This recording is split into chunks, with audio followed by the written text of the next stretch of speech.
Today I am going to teach about the next chapter, that is precipitation of this subject, water resource engineering.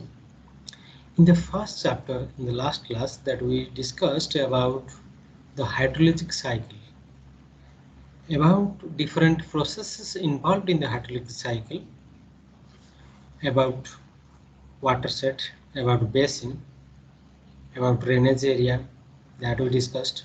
We discussed about water balance, water budget equation, all these things we discussed, and the data sources available from different organizations, that also we discussed.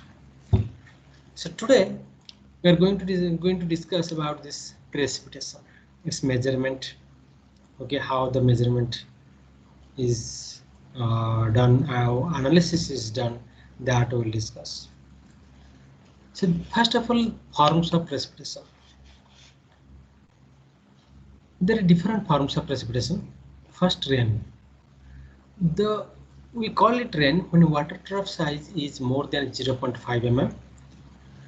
If intensity is less than 2.5 mm per hour, intensity means the depth of rainfall or precipitation per unit time.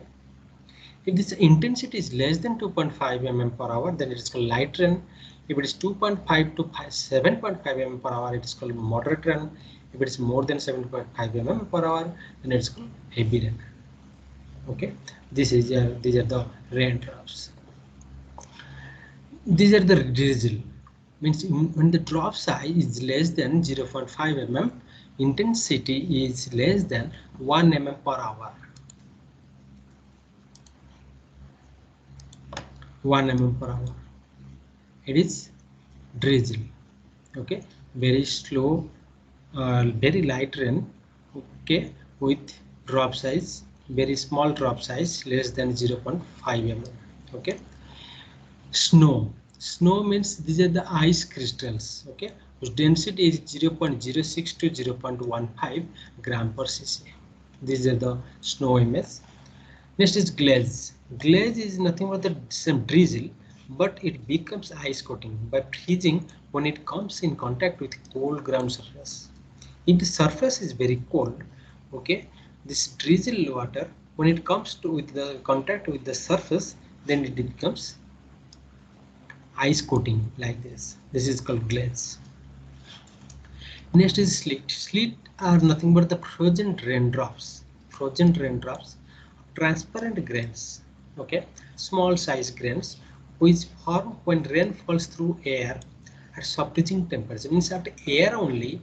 If temperature is very less, very low, means at subfreezing temperature at air, then at air it becomes drops of transparent grains, which is called frozen raindrops. That is called sleet. Next is hail. Hail is nothing but same as that sleet, only bigger size. It is irregular size. Apparent size is more than 18. It's big size. Hail. It is called hail. These are the about forms of precipitation: rain, snow, drizzle, glaze, hail, sleet. Next is types of precipitation. There are different types of precipitation. One is convective precipitation, frontal precipitation, orographic precipitation, cyclonic precipitation, anticyclonic precipitation. A total 5 types of precipitation according to its formation. Means how precipitation occur according to formation. There are 5 types. First one is convective precipitation. When packet of warmer air rises because of low density. Its density is low. Cooler surrounding air takes its place, which forms a convective cell. Okay, the warmer air continues to rise and it undergoes cooling. Okay, if cooler air moves here, the warmer air, when it rises above, that undergoes cooling and precipitation occur. Okay, this aerial extent is not so high, it is very small, it is 10 km only. Next is frontal precipitation. What is front? Front means the interference interface between two air mass, means warm air mass and cold air mass. This interface, okay, is called front. When warmer air mass meet colder air mass, warmer air mass meet colder air mass, warmer air mass lifted upward, okay, due to its light or density, okay, it's very lighter, that's why it rises up, which cools and forms cloud. Okay, this warmer air only it cools, okay, when it lifted upward and forms clouds, okay, and causes precipitation. Only if cooling occur, then only condensation can happen, otherwise condensation cannot happen. Okay, that we discussed in the last class, how condensation occur, how precipitation occur. Okay, if you continue to supply your heat, then evaporation will continue. There is no condensation nor rainfall.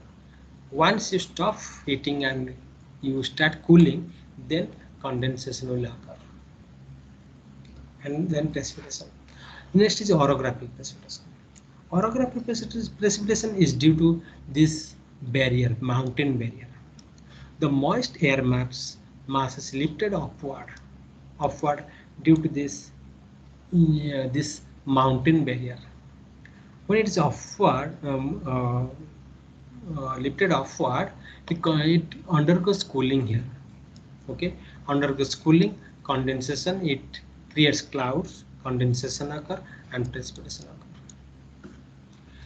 That's why in the windward side, rainfall is high, but in leeward side, rainfall is less. Okay. Next is cyclonic precipitation. This is the anti-cyclonic precipitation. This is the cyclonic precipitation. In cyclonic precipitation, the pressure from large low pressure region with circular wind motion. Means here at the ground, pressure becomes very low. Okay, so it moves upward. Okay, with circular wind motion. India it is called cyclone, in US it is called hurricane, Southeast Asia it is called typhoon. So wind in anti-clockwise, in northern hemisphere it is anti-clockwise. Aerial extent is 100 to 200 km in diameter. Low pressure rising, warm moist air, cloudy weather. Okay, means moist air it rises and causes a heavy rainfall. Okay, with wind, with anti-clockwise wind in northern hemisphere. In this case, there is a high pressure here. Okay, from high pressure, it usually at larger area extent. Clockwise wind circulation in northern hemisphere, low precipitation occur. It's high pressure, descending, cool, dry air, clear weather. This is about cyclonic and anticyclonic. Characteristics of precipitation. Characteristic of the different seasons. Okay, in India, there is southwest monsoon, which is from June to September. Post monsoon, that is October to November. Winter season, December to February. Summer season, March to May. In summer season, evaporation is maximum. Here evaporation will occur. After summer season, in southwest monsoon season come, here heavy rainfall occur. Here even in post monsoon, there is called also return monsoon. Okay, the return of this southwest monsoon from this from the northeast region towards Kerala, towards Tamil Nadu. Here also cyclone usually occur in this return monsoon. Next is measurement of rainfall. How to measure the rainfall? It's always measured in depth of water. Okay, in terms of depth. There is rain gauges which measures this rainfall. There is also called hytometer, pluviometer, ombrometer. This fixing this rain gauges, level ground required, horizontal plane surface required, sufficient high to prevent flooding. Means it should not be in low-lying areas where the flooding will disturb the measurement. It should be away from the high-rise object. Because high-rise object disturb the rainfall pattern. That's why it should be away from this high-rise, high trees, high buildings. It should be at least 30 meters away or twice the object of height, that object height. There are different types of rain gauges. First is non-recording. One is broadly it is classified into two types. One is non-recording, another is recording. Non-recording type used in India usually. It is actually conventional type.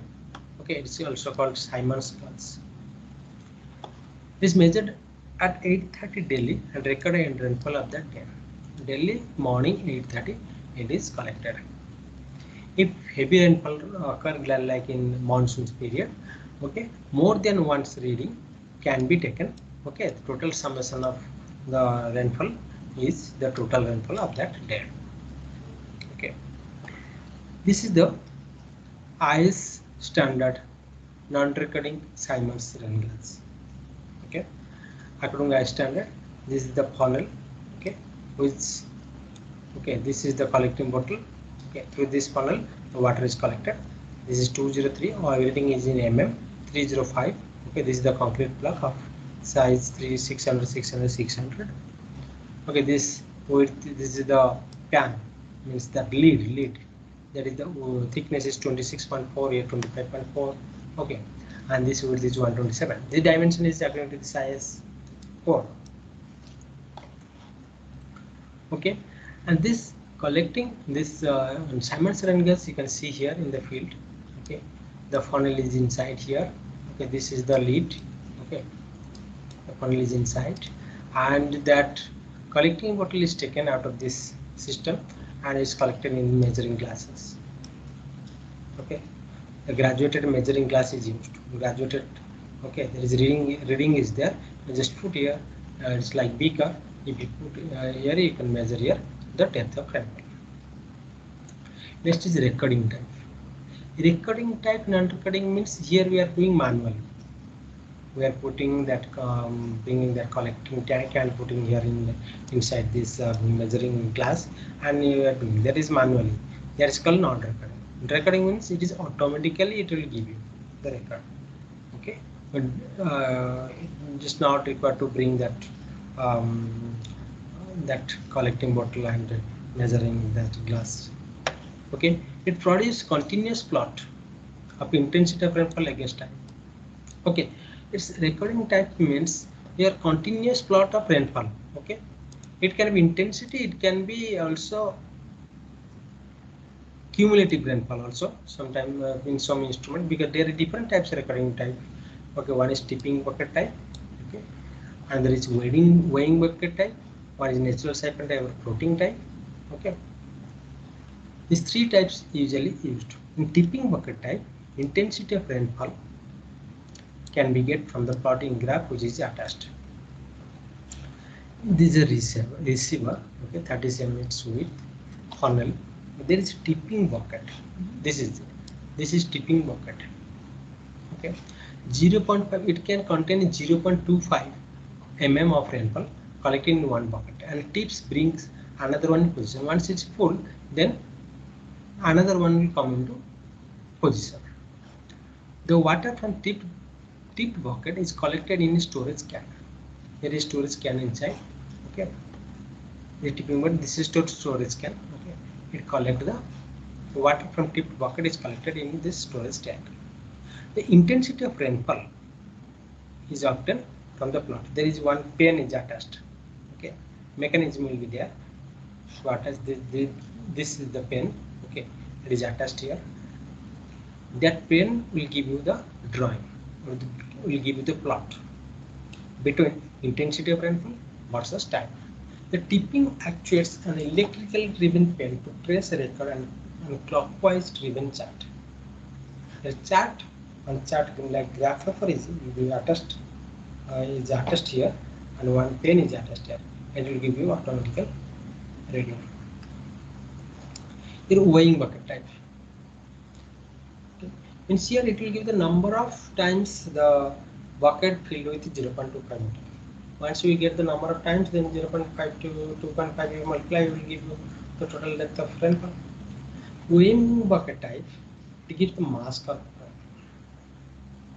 The rainfall is collected in a bucket through receiving funnel. This is the receiving funnel. Okay. This is a metal container. This is a catcher. Means it will, the water will be collected here only. But this bucket is supported by spring balance. Due to rainfall, the weight of bucket increases. Due to rainfall, the weight of bucket increases. If it increases, it will press this spring. If it is press the spring, then the spring, with this spring, one pen is attached here. Okay, pen is connected with the spring, traces the rainfall record on a clock revolving drum chart. There is chart revolving. It is automatically it revolves. A drum chart. Okay, the pen is connected with the spring. When spring is pressed, then the pen will give you the record here in the graph. It's automatic. That's why it's called a recording type. So it will give you mass curve of rainfall. What is mass curve of rainfall? That is the plot between. That is the plot between cumulative rainfall versus cumulative rainfall versus time. Okay. This here in your field at field one this very bucket type you can see here. The pen is attached here. Okay, this is the ink trace. That is the drum with the chart attached. The chart is attached, and in pen it will give you automatic reading. Once it is pressed and this is pressed, then it will give you automatic reading. The plot it will give. Okay.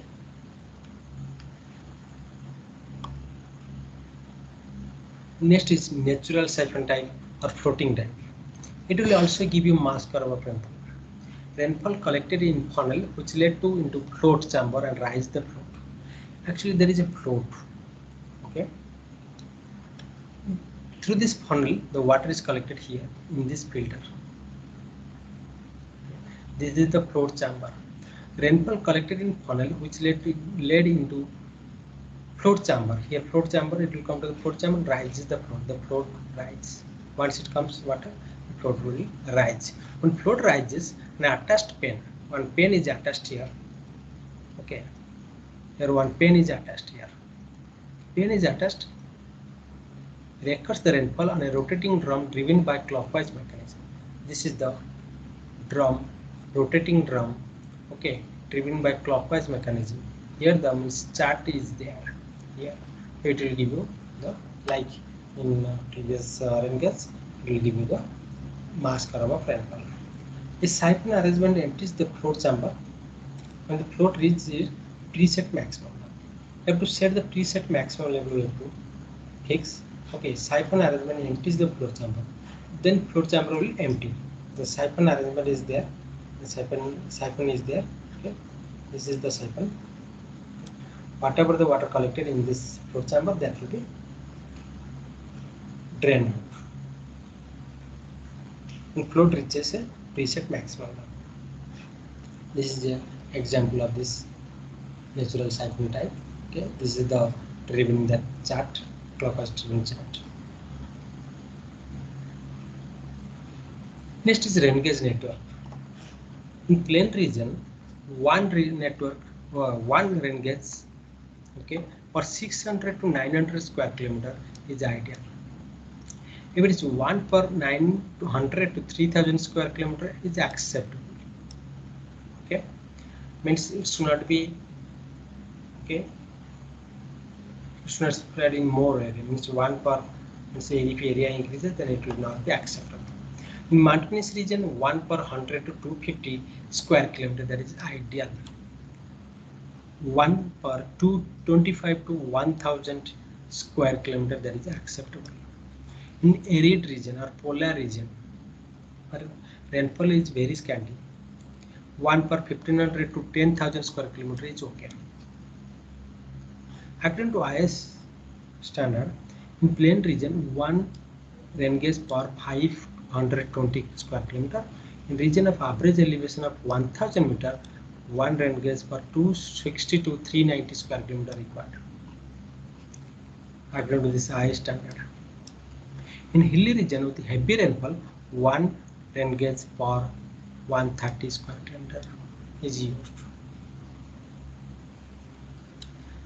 Okay, this much. Thank you.